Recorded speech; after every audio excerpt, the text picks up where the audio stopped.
Hello everyone, I'm Jay and welcome to my channel. Today we are talking about how I got my first proper IT job, or first proper job in IT, right? So I'm going to share the whole story. This is a long story, but hopefully I can make it a bit short to save you some time, right? But I think it's an interesting story. You should hear it.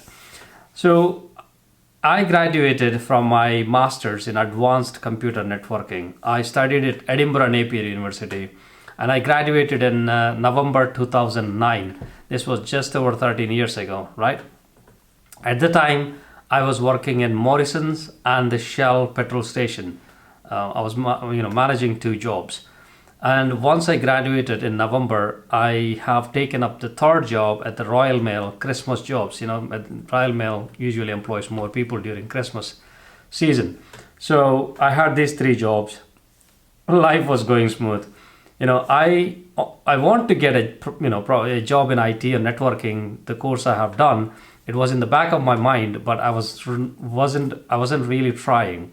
And at the time, whoever you speak to, I don't know anybody who is working a proper job.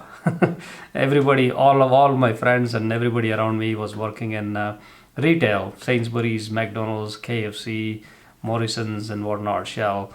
And it wasn't really a thought, and there was a myth. People were saying, "Oh, we don't really get jobs here, or nobody gives a job to us, and communication issues, whatnot." I wasn't, my English wasn't the best. I actually studied in Telugu medium, which is my mother tongue. And when I came to UK, I couldn't even speak English properly. But I know so many things, right? However, so fast forward 2 months and end of February, I must tell you something. I was the only guy in my friend circle who knows how to drive. I didn't have the driving license, but I know how to drive. So I hired a car. We were planning some trip. I hired a car, and one of my flatmates said he was working in RBS, Royal Bank of Scotland. Raja, his name was. So at the time he was living with us, and he said, "Hey, you have a car today. Why don't you drop me at my job?" And I said, "Yeah, that's fine." I just woke up at the time, and I said, "That's fine. So let's go," right? And we went to the RBS Gogurburn headquarters, and he said, "Hey, come inside. I will show you my office." And I said, "No, no, no, no. My attire, I just woke up and I'm not really looking good." He said, "Nobody cares. Just come inside. It's fine. Park the car."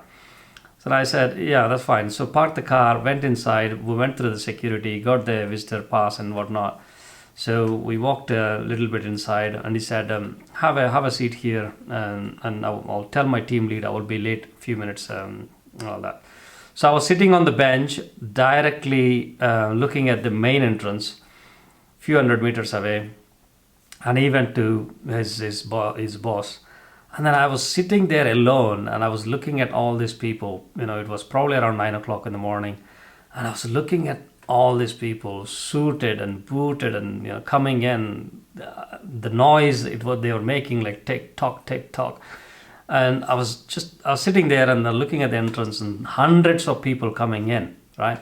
And that moment, I remember it like it happened yesterday, right? It was more than 13 years ago, and I still remember to this day like it has happened yesterday, right? The noise, the suits, everything, the environment. I just, I looked at it and I thought, all these people, if all of them can get a job, why can't I? That was the question I asked myself. It's cliche, but that's exactly what happened with me. And then my friend came back, and then we went to the cafe and we had a coffee or something, and then I returned home, right? I returned to my flat. And as soon as I returned, first thing I did was I Googled the networking jobs in Edinburgh, because my course was in advanced computer networking, right? So the only thing I knew was networking people will do networking jobs. So networking jobs. So it was coming up like network engineer, administrator, network manager, network team lead, and whatnot. So I have went on to Google, and then CV samples for network engineer. I downloaded some samples, and I've seen some samples, and I made up my own CV from these samples, and I started applying for these jobs, right? And I was applying and applying. I wasn't getting any response apart from the automated response. We received your application, right? And a few weeks passed, right? A few weeks passed, and I came to know there is a guy. I still call him my brother. He's very one of my best friends. So I came to know he is there, and he's working in a networking role, and possibly he could probably help me. So I reached out to him, and he said, come over to my place and we'll have a chat." And when I went there, and he said, "Oh, so what are you looking?" And I said, "I've done the networking course. I'm looking for a network engineer." "Right, how have you been getting on?" "Well, I've been applying with no responses." And he said, "You know what? Networking jobs are tough. Especially getting them is tough, because most networking jobs are looking for experience, at least 3 4 years experience. So it's going to be tricky for you. If you want to get into IT, if you want to get into get a job, and the technical job, I would say apply for IT support jobs, and it's relatively easier to get into, and sometimes you don't need much experience." And I said, "Yeah, that's fine. I asked you for help and guidance. I will listen to you." And I said, "So what do I need for that?" And he said, "You need to learn these skills, and probably you need to get a couple of certifications." "And certifications in what?" "So Server 2003 at the time." So he said, "Yeah, that's fine. I'll go get them done." So as soon as I went back to my flat again, I started researching Server 2003 certification. And I remember I installed a VM and installed the server on it, and then doing some labs and whatnot. I was actually showing to my flatmates how cool it is. I can actually log into the VM, which is in the living room from here and whatnot. Silly, but anyway. So I updated my CV to apply for the IT support roles, and then started applying, and still no response. And I went back to Ajay brother again, and he said, "If you're not getting any response, maybe there's something wrong with your CV. So I will introduce you to somebody who can probably help a bit further." And he introduced me to Raja, not my flatmate Raja, but somebody else. His actual name is Rama, but people call him Raja. He said, "Right, so if you're not getting any calls, there is something wrong with your CV, right? Let me have a look." I said, "Yeah, I'll send you the CV." And he's a busy guy. So he turned around and he said, "You know what, forget all this. I'll send you my CV, and compare the notes with my CV to yours, right? And see if you can come up with a good version of your CV." And I this is where it gets tricky. So I copied most of the content from his CV. Or maybe I may have just removed his name and put my name, and maybe modified some experience and whatnot, right? So anyway, whatever happened, I started applying with the new CV, and then immediately I started receiving the calls from recruiters, right? And now the challenge is, since I didn't have much experience, and I also didn't have much experience speaking to recruiters, and the challenge is how to speak to them. So I was speaking to them, but I wasn't getting anywhere. So as I said, I wasn't really good at English speaking, right? But I was managing. I was full of confidence, but rest, could be better. So I went back to Rama, Yeah, Raja Rama. Let's call him Raja. Sorry, right? Raja brother. I use that's what I call him still. He now moved to India, but every time I go to India, I see him, I meet him, and we have few drinks and whatnot, right? So I call Raja every time somebody calls me. I used to call him in the evening, and I say, brother, this is what happened. This is what they asked me. How should I talk? What should I say? Da da da da. Right. And then we used to practice, and that's how it happened, right? In the end, so I got the first interview. I think first interview was in somewhere near Worthington or Workington, somewhere near Birmingham, right, on the route to Birmingham. So this was a data center. No, not data center. I remember the company name, but I won't mention the company name. The person who actually organized the interview for me recently retired, and I saw her on LinkedIn, and I actually left a comment. She acknowledged it. Probably she doesn't remember it, but anyway. So I went there for the interview, and they asked me a few questions. I thought I was flying with the answers, and I was doing well. And then they said, now comes the technical part. We have a technical test for you. You need to take. I was like, what the hell? Technical test? Right. So anyway, excuse me. So they gave me this technical test, and they left the room. I answered as much as I could, and then as soon as I came out of the room, there is one thing I used to do after every interview, right? I used to write down, as soon as I come out of the room, the first thing I do is sit at the nearest bus stop or something, and then write down everything that happened in that interview room, everything they asked, everything I said, and what happened and what not. So that's what I have done. So these are some of the tips I picked up from Raja, Jay, and a few other people who were trying for the jobs at the time. Once you go into that mindset, you will know who is trying for those jobs, and you will attract those kind of people, right? So Venu was trying for the job at the time, and a couple of other people, right? If you happen to watch this video, Venu brother, Raja brother, Ajay, especially Ajay and Raja, I owe you a lot. I have said this numerous times, but I whenever I said it, I mean it. I owe you a lot. Trust me. Without you, I wouldn't be here, right?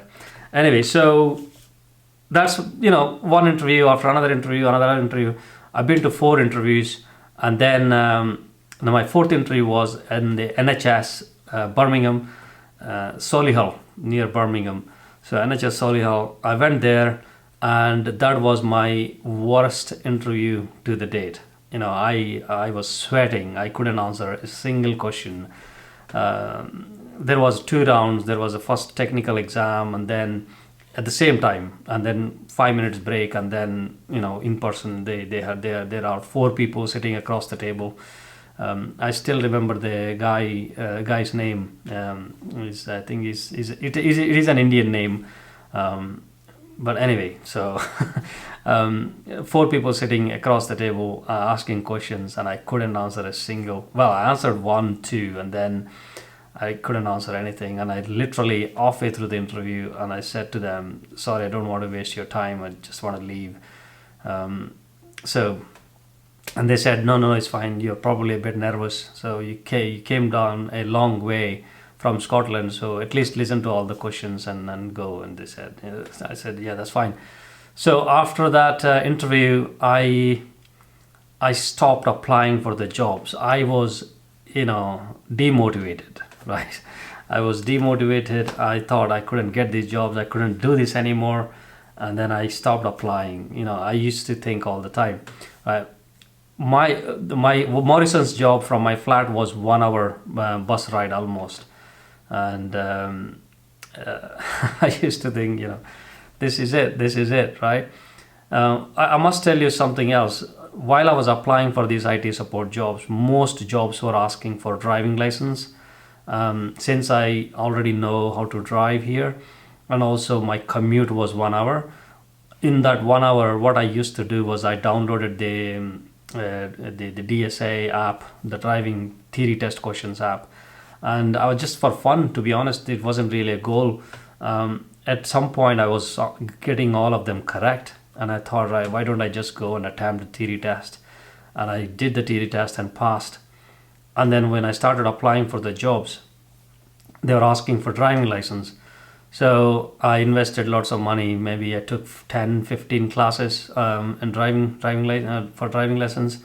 I failed the first time, and then I got the driving license the second time.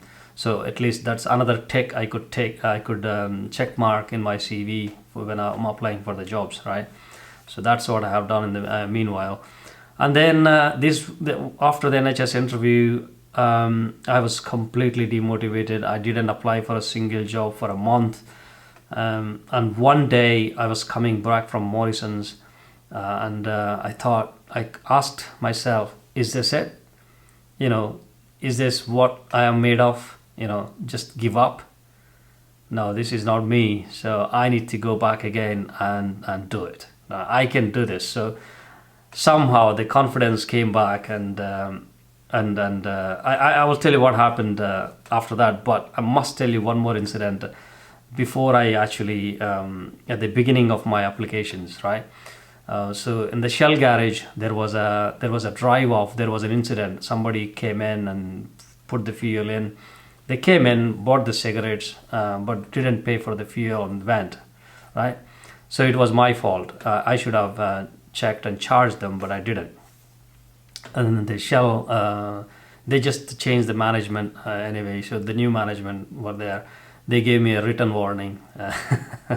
And cheeky, my supervisor at the time, she actually opened the envelope and then read the whole written warning, just just for being cheeky, right? And then as soon as she finished reading the letter, and I said, do you have a white paper?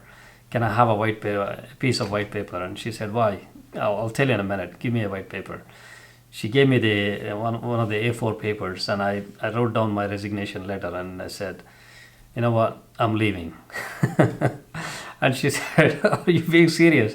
Yes, I'm being serious.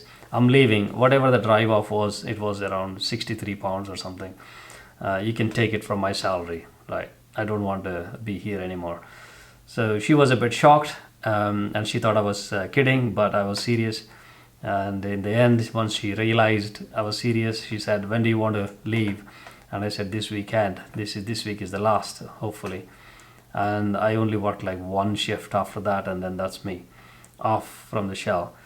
And similar, it wasn't an incident, but I didn't really like my supervisor in Morrison's either, right? We always used to fight.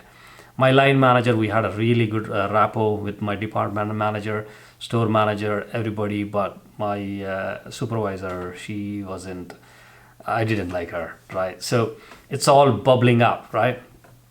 It's like there is a story, a guy goes to a monk and asks what should I do to become successful in life? And monk takes the guy to the nearest pond and asks him to get in. And when the guy gets in the pond, the monk pushes the guy into the water and holds him there for a couple of minutes. And this guy tries his best, it's hard to come out because he couldn't breathe. Monk holds him for another minute or so, and he couldn't breathe, and he tries extremely hard, and he gives it everything to get out. And in the end, he comes up, and he takes a huge breath, and he says, what the hell? Why did you do that? And Monk says, so how did you feel? What was the one thing in your mind when you were there, when I was holding you down? And he says, just one thing. I want to just get out and take a breather, right? That's what you need to do about success as well in life. You just need to focus on one thing and go. Give it your all, right? That's what Monk says. So my situation was very similar. Everything, all of these things happening around me, they were bubbling inside me, and I was desperate, and I was just focused. I want to get the job no matter what, right? By this time, I was only working in Morrison's just 2 days a week, Saturday and Sunday, 16 hours.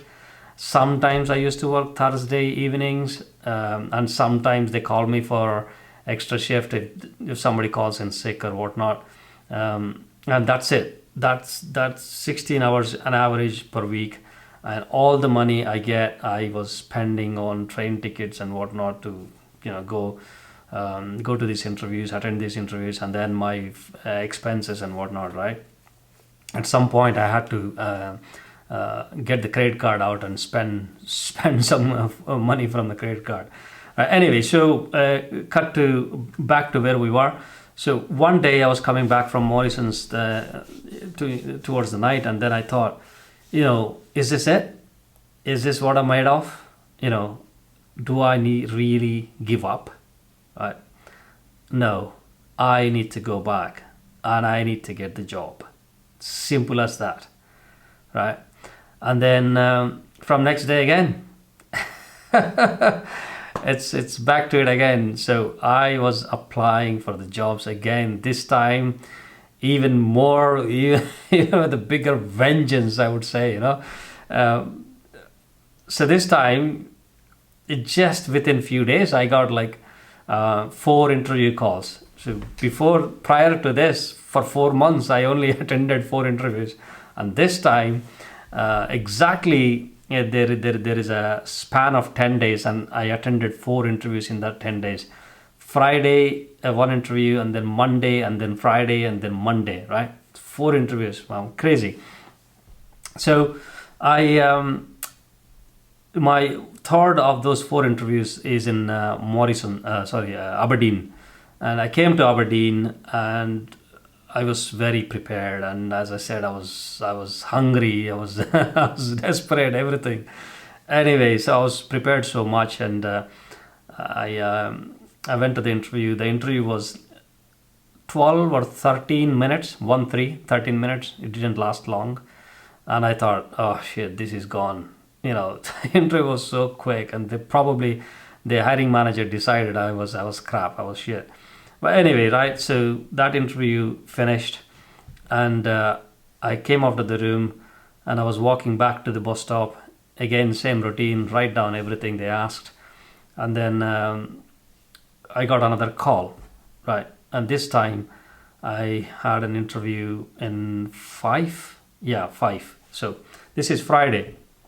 And then I got the interview call for Monday, right? So they asked me if I have my own transport, and I said yes. I didn't have my own transport. I didn't have a car, nothing. So what did I do? I went and hired a car from Enterprise, and then I went to the interview 5, and hoping that they won't notice it's a hired car.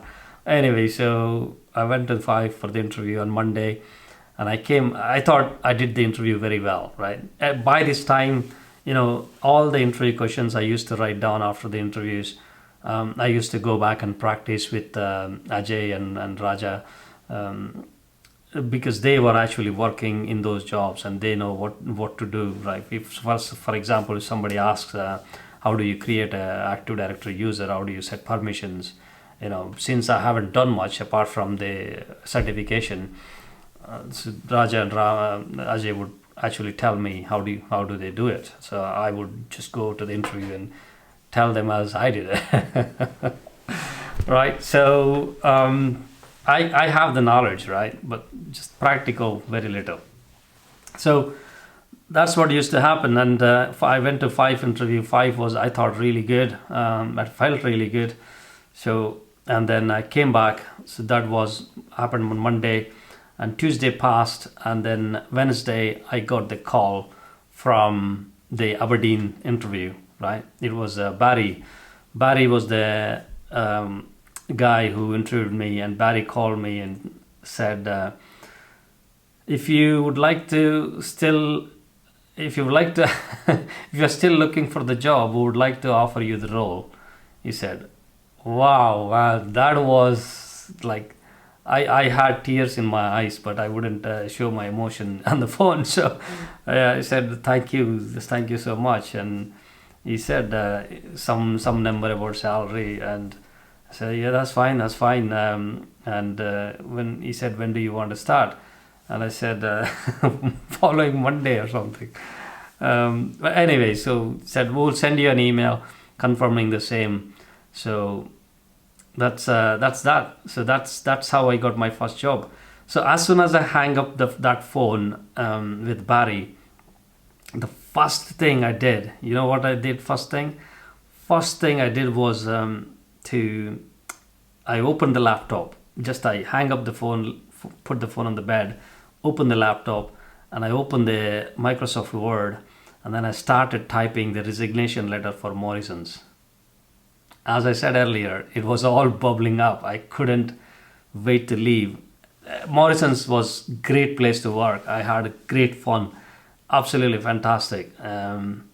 But just the supervisor that made my work at Morrison's not so pleasant. I worked there for 2.5 years, but she was only supervisor for the last 3 or 4 months or something like that. But anyway, so I started typing in the resignation letter, and that's the first thing I did. Can you believe, right? And I called a couple of my good friends, Naveen and Dilip. I said, hey guys, where are you? And they said, oh, we're coming to the flat. They used to live next door. I asked them, come into my flat. I'll show you something. And they came in a few minutes later, and they said, what is it? And I opened the laptop and I showed them the resignation letter. And what the hell? Why are you leaving Morrison's? Did you get another, are you going to Tesco or something? And I was just staring at their faces, and they said, what the hell? Tell us. And I was staring at them, and then by this time they slowly started to realize what happened. And they said, did you get the job? And I said, yes. So we were all so happy, and oh man, it still gives me goosebumps whenever I think about the moment. For some people it may not be the big deal, but it was the biggest deal at the time for me. And I was so desperate to get the job. And by this time, it was 4 years since I left, maybe just over 3 years since I left India, and I haven't been to visit India again. Some of my friends already been once or twice back home to see their parents and whatnot. I didn't. So I was determined to get the job and get some experience before I go home. So I hope that helps. I'm sure that I'm missing some incidents, some details here and there in between. Hopefully over the next few videos I may be able to share some of the funny incidents, some of the funny interviews, some of the some of the journeys. I missed the trains, and also I bought a ticket for 6 o'clock in the morning instead of 6 o'clock in the evening, and I had to spend £100 at the time. £100 at the time was like 2 shifts at Morrison's for me. That's my 2 days pay, my 25% of my pay, my monthly pay. So there's so many things, right? Hopefully I will share them all at some point. Please do like and subscribe if you are an international student. If you would like to know more information or any help, leave a comment below. I will leave a link to Google form in the description. If you need help, please do fill in the form. Happy to help, right? Okay, so hopefully that helps. Do like and subscribe. Do leave a comment below. Share it with your friends. And thank you so much for listening to my story. Thanks to Raja and Ajay, and the only way for me to pay back is to help more people. That's it, simple. And that's what I do. I have helped tens of people over the years. I'm helping at least 5 people just now, and I will be looking to help more, right? Thank you so much.